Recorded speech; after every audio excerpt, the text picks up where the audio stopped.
Pixar and DreamWorks have been fighting for animated dominance for decades. It's not even a fair fight. Pixar villains don't just want power or revenge, they want you to feel something. And then they use that against you. First up, we've got Pixar's Syndrome versus DreamWorks' Tai Lung. Syndrome didn't wake up one day and decide to be evil. He applied for the job of sidekick, got rejected in 12 seconds flat, and spent the next 15 years building a revenge plan so elaborate it had its own PowerPoint presentation. After all, I am your biggest fan. Buddy?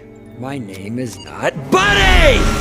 That's not villainy. That's a LinkedIn grudge taken to its absolute limit. And here's what makes him genuinely terrifying. He didn't just want to hurt Mr. Incredible. He wanted to replace him. Syndrome's whole master plan was to sell superpowers to regular people so that eventually, when everyone is super, no one will be. That's not a villain speech. That's a philosophical takedown wrapped in rocket boots. He committed actual superhero genocide to prove a point about inequality, then kidnapped a baby as a bonus. Sir, the audacity. Now, Tai Lung from Kung Fu Panda, also compelling, also tragic. Raised as a prodigy, promised a destiny, and then denied it in 30 seconds by a tortoise who communicates exclusively in riddles. One rejection letter from Oogway, and suddenly he's rampaging through the Valley of Peace like he's got something to prove. And look, we get it. Shifu hyped him up for years, filled his head with greatness, and then folded the moment it actually mattered. That's on Shifu.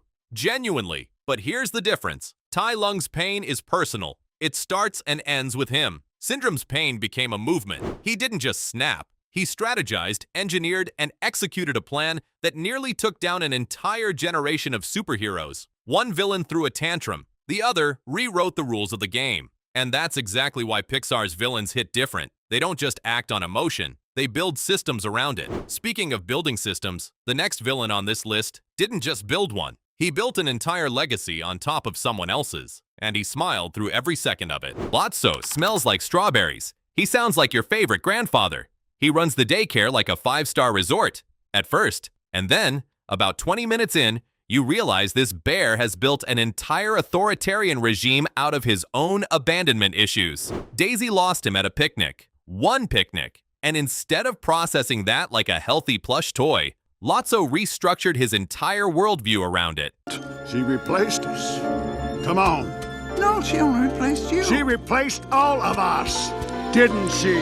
We're all just trash, waiting to be thrown away. Sir, you smell like a fruit snack. Please stop philosophizing. But here's the thing. That line isn't wrong. It's actually one of the darkest and most accurate things ever said in a children's movie. Lotso took a real wound and built a prison around everyone else because of it. That's not just villainy. That's a trauma response with a color-coded inmate system. Now slide over to DreamWorks and meet Lord Shen, a peacock so dramatically evil, he makes Lotso look like a wellness influencer. Shen is fabulous, ruthless, and genuinely dangerous. He invented a cannon, ran a genocidal campaign against pandas, and did it all while looking like he just stepped off a runway in Milan. And his motivation? A prophecy told him a warrior of black and white would defeat him. So naturally, he decided to eliminate every black and white creature in existence. Perfectly rational response. Lord Shen is undeniably one of DreamWorks' best. But here's where Lotso pulls ahead. Shen is evil by design. Cold, calculated, and distant from the start. Lotso made you like him first. He built trust, dismantled it, and left you feeling personally betrayed by a stuffed animal. That emotional manipulation takes a level of writing craft that Shen, for all his peacock drama, simply never reaches. But if Lotso represents what happens when a villain hides behind warmth, the next one on this list went the complete opposite direction, hiding behind charm, history, and a reputation so enormous no one thought to question it until it was almost too late. Charles Muntz was genuinely famous once. He was the kind of explorer whose name carried real weight. The blimp, the trained dogs, the expeditions into unmapped territory. His stated mission in Up sounds almost reasonable. Find a rare bird.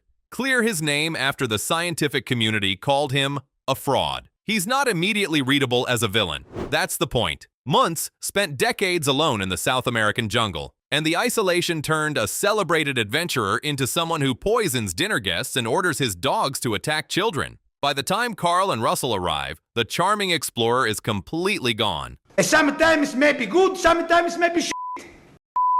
What's left is a paranoid man who has spent so long protecting his secret that he can no longer separate the mission from his identity. Grimmel the Grizzly from How to Train Your Dragon. The hidden world never had a noble phase to lose. As a child, he killed a night fury and found the experience rewarding enough to turn dragon hunting into a career. I am the Night Fury killer.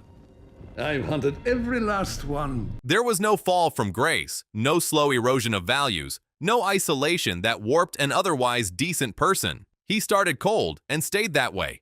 That's the clearest distinction between them. His obsession developed over decades of loneliness and wounded pride. Grimmel's was a deliberate, sustained choice made from the beginning. Muntz lashes out when things go wrong, burning houses, pointing guns at children, acting on paranoia rather than strategy. Grimmel doesn't lose composure. He manipulates Hiccup into abandoning Burke, uses the Light Fury to exploit Toothless's instincts, and stays 2 steps ahead throughout. His cruelty is calculated, not reactive. Muntz is the more tragic character.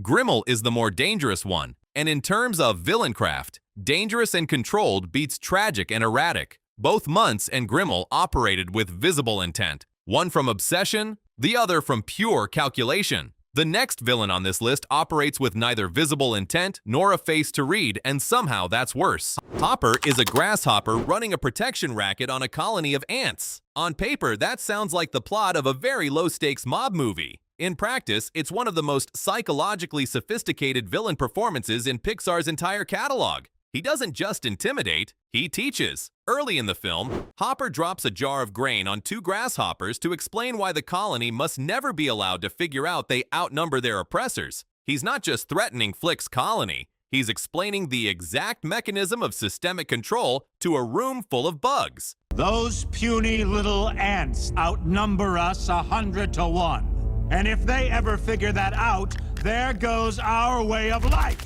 In a kid's movie. Casually. That's the kind of villain writing that makes adults pause and rewind. And what makes Hopper genuinely frightening is that he's completely self-aware. He knows the ants could overthrow him the second they believed in themselves. So his entire strategy isn't physical dominance, it's psychological suppression.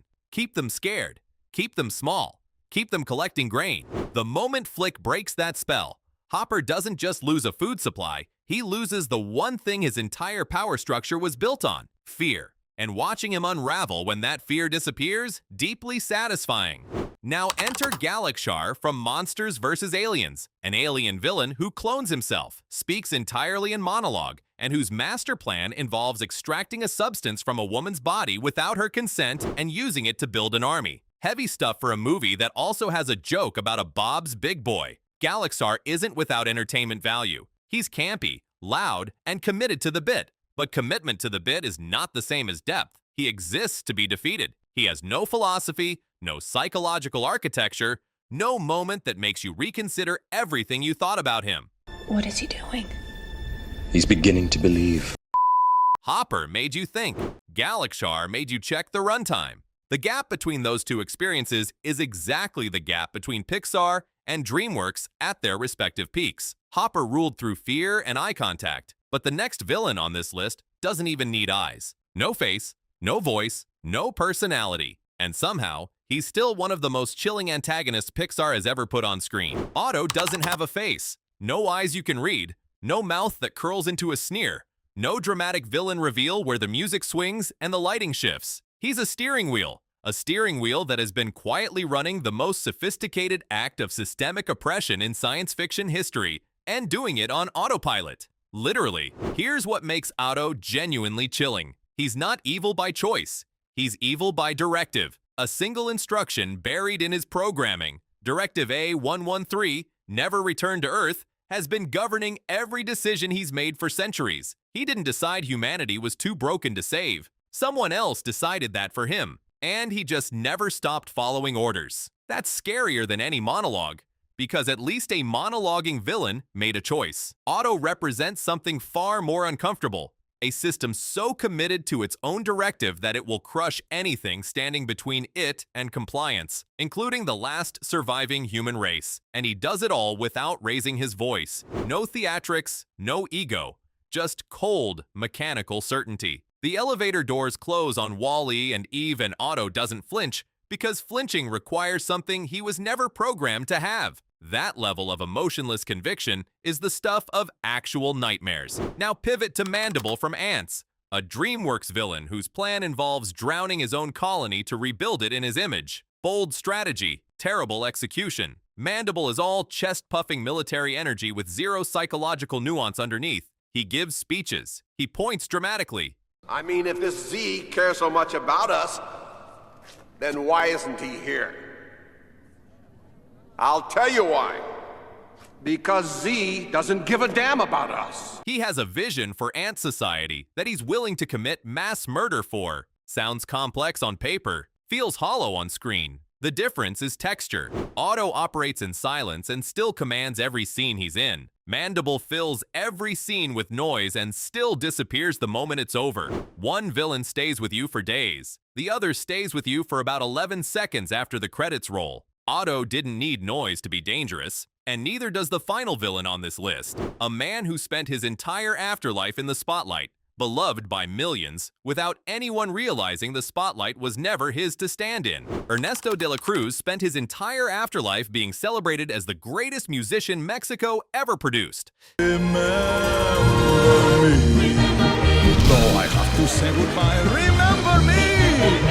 Statues, festivals, a mausoleum so extravagant it makes the Sistine Chapel look like a starter home. The man was an icon, and every single bit of it was stolen. That's the gut punch Coco saves for the second act. Ernesto didn't write his songs. He didn't build his legacy. He murdered his best friend, took his music, and then spent eternity smiling for the cameras while Hector, the man who actually created everything, rotted in obscurity on the other side of death. That's not just villainy. That's a masterclass in long con execution. What makes Ernesto so devastatingly effective is the rapper he comes in. Charismatic, generous, the kind of person who toasts to seizing your moment with such conviction you almost believe he earned it. He's the villain who already won before the movie started. By the time Miguel, and the audience, figures out what he actually did, you feel genuinely betrayed. Not because Ernesto tricked Miguel, because he tricked you too. And the detail that seals it, he's not even sorry. When confronted, Ernesto doesn't crumble or confess. He doubles down. He tries to silence a 12-year-old and throw him into a cenote to protect a reputation built entirely on a dead man's talent. The ego on this man is truly something to behold. Now meet Pitch Black from Rise of the Guardians.